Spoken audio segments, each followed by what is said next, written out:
오늘 우리에게 주시는 하나님의 말씀은 출애굽기 9장 12절의 말씀입니다.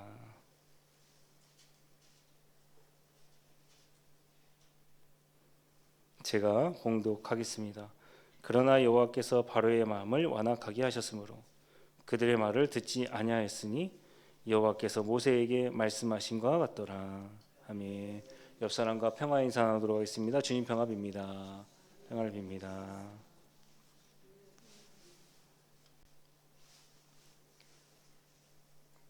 오늘 우리에게 주신 말씀에 의하면 하나님께서 바로의 마음을 완악하게 하셨다라는 구절이 등장하게 됩니다. 이 구절을 어떻게 해석하면 좋겠습니까? 마치 하나님께서 바로의 마음을 완악하게 하셨기 때문에 바로가 이스라엘 백성들을 출애굽시키지 않았다라고 우리가 생각할 수가 있다는 사실입니다. 사실 이 말씀은 출애굽기 4장 21절 말씀에서 이미 하나님께서 말씀하신 것에 기초하고 있다라는 사실입니다. 여호와께서 모세에게 이르시되 내가 애굽으로 돌아가거든 내가 내 손에 준 이적을 바로 앞에서 다 행하라. 그러나 내가 그의 마음을 완악하게 한즉 그가 백성을 보내주지 아니하리니. 이 말씀에서도 하나님께서 바로의 마음을 완악하게 하셨다라는 구절이 등장하게 됩니다. 완악이라는 것은 마음이 딱딱해지는 겁니다. 하나님의 말씀을 받아들일 수 있는 좋은 밭이 아니었다라는 것이죠. 이렇게 완악하고 딱딱한 마음으로 사람들과 함께 관계하게 된다면 그 관계가 어떻게 되겠습니까? 틀어질 수밖에 없다라는 사실입니다. 하나님께서는 애굽에게 내린 재앙이 바로 10가지인데요. 첫 번째 재앙부터 6가지 재앙을 잠깐 살펴보도록 하겠습니다. 첫 번째 재앙이 무엇입니까? 나일강이 피로 변하는 재앙이 일어나게 되었다라는 것이죠. 출애굽기 7장 22절 말씀입니다. 애굽 요술사들도 자기의 요술로 그와 같이 행함으로 바로의 마음이 완악하여 그들의 말을 듣지 아니하니 여호와의 말씀과 같더라. 하나님께서 나일강의 그 좋던 물을 피로 바꾸어 주셨다라는 겁니다. 그런데 어찌 된 일인지 요술사들도 그와 같이 행했다라고 성경은 기록하고 있습니다. 요술사들도 행했기 때문에 바로의 마음이 완악해진 것일까요? 두 번째 재앙은 무엇입니까? 개구리 재앙입니다. 출애굽기 8장 15절의 말씀입니다. 그러나 바로가 숨을 쉴 수 있게 됨을 보았을 때에 그의 마음을 완강하게 하여 그들의 말을 듣지 아니하였으니 여호와께서 말씀하신 것과 같더라. 이제는 개구리가 나일강에서 올라와서 애굽 땅을 덮치게 되었습니다. 얼마나 수많은 개구리가 있었을까요? 이 말씀에서도 똑같이 요술사들도 그렇게 행하였다라는 말씀이 기록되어 있습니다. 요술사들도 행하는 능력, 그래서 바로의 마음이 완악해졌습니까? 세 번째 재앙입니다. 티끌이 이가 되었습니다. 출애굽기 8장 19절입니다. 요술사가 바로에게 말하되 이는 하나님의 권능이니이다 했으나 바로의 마음이 완악하게 되어 그들의 말을 듣지 아니하였으니 여호와의 말씀과 같더라. 이번에도 요술사들도 똑같이 기적을 행하게 됩니다. 이전과 다른 것은 요술사들 입에서 뭐라고 이야기하고 있습니까? 이것은 하나님의 권능이다 그렇게 이야기하고 있더라라는 것입니다. 때때로 성경을 읽다 보면 믿지 않는 사람들이 이렇게 이야기하는 경우가 종종 있더라라는 겁니다. 요나서를 보게 되면 이방인들이 자고 있는 요나에게 이렇게 이야기합니다. 어서 일어나서 내 하나님께 기도해라. 신약에서는 어떤 말씀이 기록되어 있습니까? 예수님을 두고 귀신들이, 심지어 귀신들이 하나님의 거룩한 자니이다, 하나님을 알아보는 놀라운 역사가 일어나게 된다는 사실입니다. 이 말을 듣고도 바로는 여전히 자신의 마음을 딱딱하게 완악하게 만들었다는 겁니다. 네 번째 재앙입니다. 파리가 애굽에 가득하게 되었다는 것이죠. 출애굽기 8장 32절의 말씀입니다. 그러나 바로가 이때에도 그의 마음을 완강하게 하여 그 백성을 보내지 아니하였더라. 이 말씀부터 요술사가 기록되어 있지 않습니다. 참 재미납니다. 요술사들이 하나님의 능력을 알았습니다. 그런데도 불구하고 눈속임으로 자꾸 거짓말하게 된다면 어떻게 되겠습니까? 하나님께 심판받을 수밖에 없다는 생각을 가지고 아뜨거 하면서 이제 도망치게 되었다는 사실입니다. 다섯 번째 재앙입니다. 가축의 죽음이 있었습니다. 출애굽기 9장 7절의 말씀입니다. 바로가 사람을 보내어 본즉 이스라엘의 가축은 하나도 죽지 아니하였더라. 그러나 바로의 마음이 완강하여 백성을 보내지 아니하니라. 이 다섯 번째 재앙부터 달라지는 것이 있습니다. 그 전까지만 해도 하나님께서 애굽 사람 그리고 이스라엘 백성들 구분하여 심판하지 않으셨다는 겁니다. 그런데 방금 읽은 말씀에서 어떻게 기록되어 있습니까? 애굽의 가축, 이스라엘 백성들의 가축을 구분하여서 하나님께서 심판하시더라라는 사실입니다. 바로가 이 사실을 알고 있음에도 불구하고 어떻게 했습니까? 자신의 마음을 딱딱하게 만들었다는 겁니다. 마지막 6째 재앙입니다. 악성 종기가 생겨나게 되었다는 겁니다. 오늘 우리가 읽은 말씀입니다. 출애굽기 9장 12절 말씀입니다. 그러나 여호와께서 바로의 마음을 완악하게 하셨으므로 그들의 말을 듣지 아니하였으니 여호와께서 모세에게 말씀하신 것 같더라. 하나님께서 애굽의 가축과 이스라엘 백성들의 가축 구분하여서 심판하셨습니다. 이 6번째 재앙부터는 악성종기도 이스라엘 백성들과 애굽의 백성들을 갈라서 하나님께서 쪽집게처럼 애굽 백성들만 심판하시게 되었다는 사실입니다. 게다가 이전까지 바로의 마음이 스스로 자신이 완악하게 만들었다라고 한다면 이 6번째 재앙부터는 마치 하나님께서 그 완악했던 마음을 잡아두시는 것처럼 그렇게 기록하고 있더라는 사실입니다.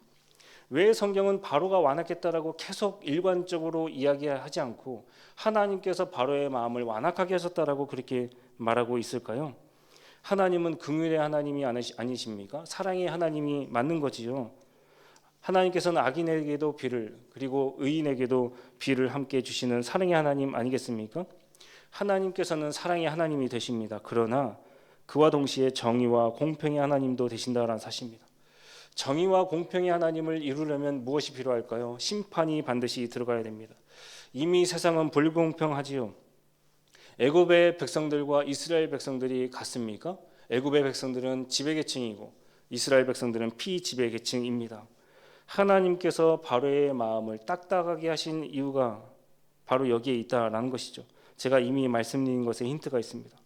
하나님께서는 이스라엘 백성들의 가축과 애굽의 백성들의 가축을 구분하시고 사람도 구분하여 주셨다라는 사실입니다. 하나님께서는 지배계층과 피지배계층, 정의와 공의로 그 둘의 자리를 한 번에 이렇게 바꾸어 버리십니다. 출애굽기 9장 8절의 말씀입니다. 여호와께서 모세와 아론에게 이르시되 너희는 화덕의 재 두 움큼을 가지고 모세가 바로의 목전에서 하늘을 향하여 날리라. 이 말씀에서 중요한 것은 화덕의 재입니다. 화덕은 이스라엘 백성들이 고통당했던 장소가 바로 화덕의 장소입니다. 이스라엘 백성들을 괴롭히기 위해서 바로가 했던 두 가지 일이 있는데요. 그것은 벽돌 굽기와 흙 이기기였다라는 사실입니다. 벽돌 굽기 어디서 했겠습니까? 바로 화덕에서 했다라는 사실입니다. 너희들이 그렇게 괴롭혔던 이스라엘 백성들처럼 한번 당해봐라. 하나님께서 칼을 들고 지금 심판의 때가 임하여서 그들을 심판해 주셨다라는 사실입니다. 만약 심판받는 와중에 바로의 마음이 부드러워져서 회개했습니다. 그러면 심판을 할 수가 없는 거죠. 딱딱했던 그 마음을 하나님께서 딱 붙잡아 두시고 너는 심판받아야 돼. 너는 이미 틀렸어. 안 돼라고 하시면서 바로 심판해 주셨다라는 사실입니다. 그러면 여러분들이 이렇게 질문하실 수 있겠습니다. 하나님께서 사람의 마음을 완악하게 하셔서 심판하시는 분입니까? 아닙니다. 이미 바로 스스로가 자신의 마음을 완악하게 했기 때문에 하나님께서는 그 마음을 붙잡아 두신 것이라고 다시 한번 제가 설명드릴 수가 있다는 사실입니다. 믿는 사람들이 착각하는 것이 있어요. 바로 정의의 하나님, 공의의 하나님과 사랑의 하나님을 구분하여 다르게 생각한다는 사실입니다. 하나님께서는 하나밖에 없는 외아들을 보내셔서 십자가에 달려 죽게 하셨다는 사실입니다. 나무에 달린 자들은 저주에 받을 것이다. 그 신명기의 말씀을 성취하게 되셨다는 사실입니다. 우리가 받아야 할 그 죄들을 예수님께서 십자가에서 다 저주를 받아 죄를 사해 주셨다는 사실입니다. 그래서 사람들이 어떻게 생각합니까? 심판하시는 하나님이 아니고 우리를 사랑하시는 하나님이다라고 분리시켜 본다는 사실입니다. 혹시 오늘 말씀 듣는 여러분들 가운데 나는 바로가 아니야 이렇게 말씀 들으시는 분 계십니까? 그렇게 듣는다라고 한다면 하나님의 말씀을 잘못 오용하신 것입니다. 하나님의 말씀에 순종하지 못하고 그 말씀을 따르지 못한 우리들이 바로 아니겠습니까? 계속해서 하나님께서 기적을 보여주시고 십자가의 최고의 표적을 보여주셨음에도 불구하고 하나님을 대적하는 것 우리 아니겠습니까? 우리 모두는 예수 그리스도 안에서 그리스도와 함께 심판을 받은 자입니다. 여러분들이 십자가를 바라봤을 때 사랑의 하나님만 생각한다라고 한다면 성경을 잘못 읽으신 겁니다. 그 안에 정의와 공의 하나님도 보여야 드디어 십자가는 완성이 된다는 사실입니다. 그래서 바울이 이렇게 고백하지 않습니까? 내가 그리스도와 함께 십자가에 못 박혔다라고 고백하지 않겠습니까? 나 대신 죽은 그 예수님 때문에 그리고 새 생명을 얻게 되었다라는 것이죠. 중요한 것은 예수님입니다. 예수님을 주라 고백하는 사람은 예수님의 영으로 살아가게 된다라는 사실입니다. 예수님의 영으로 살아가는 사람들은 내가 심판받은 존재요, 거룩하신 하나님을 대적했던 존재로서 십자가를 바라볼 때마다 나도 그리스도와 함께 십자가에 못 박아야지, 나도 심판받은 사람이야 라고 생각하면서 살아가게 된다는 사실입니다. 사도 바울의 고백입니다. 갈라디아서 2장 20절의 말씀입니다. 내가 그리스도와 함께 십자가에 못 박혔나니 그런즉 이제는 내가 사는 것이 아니요 내 안에 그리스도께서 사시는 것이라.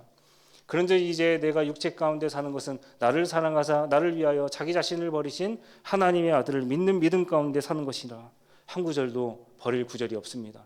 처음에 바울이 뭐라고 고백하고 있습니까? 내가 그리스도와 함께 십자가에 못 박혔다, 그렇게 얘기합니다. 사랑의 하나님인데요, 심판받지 말아야 되죠. 그런데 현재형으로 계속해서 바울이 밥 먹듯이 고백했던 결과가 이 결과였다라는 겁니다. 내가 그리스도와 함께 십자가에 못 박혔다, 나는 심판받는 사람이다, 그리스도와 함께 나도 심판받을 것이다, 그렇게 이야기하고 있다는 사실입니다. 예수님께서 나를 위해서 십자가를 지셨으니 사랑의 하나님이 나는 아무렇게나 살아갈 것이다, 그렇게 고백한 것이 아니다라는 사실입니다. 율법보다 더욱더 높은 상위의 법이 한 가지, 성령의 법이 나타나게 되었는데 그것은 죄와 죄가 있음을 구별하는 것이 아니고 죄는 있지만 우리는 하나님의 은혜 아래 사는 존재들이다 라면서 은혜를 간구하게 되었다라는 사실입니다. 하나님의 정의, 즉 심판을 받은 우리들은 하나님의 뜻 아래서 살 수 있는 유일한 방법이 그 십자가 아래서 나도 심판받았고 내가 은혜로서 살아갈 수밖에 없다라는 고백이 있어야 된다는 사실입니다. 하나님의 정의가 곧 사랑이고 사랑이 곧 정의로 나타나게 됩니다. 그 둘을 합한 것이 바로 십자가다라는 사실입니다. 예수님과 함께 십자가에서 자신을 못 박는 삶, 십자가를 나 자신을 메어두는 삶, 그 삶이야말로 성경에서 말하는 정의와 사랑이 한데 묶여져서 이루어질 수 있는 유일한 방법과 원리다라는 사실입니다. 사랑하는 성도 여러분, 십자가를 지시기를 바랍니다. 십자가에 여러분들을 메어두시기를 바랍니다. 오늘 하루 십자가를 깊이 묵상하시고 십자가를 통하여서 저와 여러분들의 삶이 그리고 신앙생활이 성숙되기를 주님의 이름으로 간절히 소망합니다. 기도하도록 하겠습니다.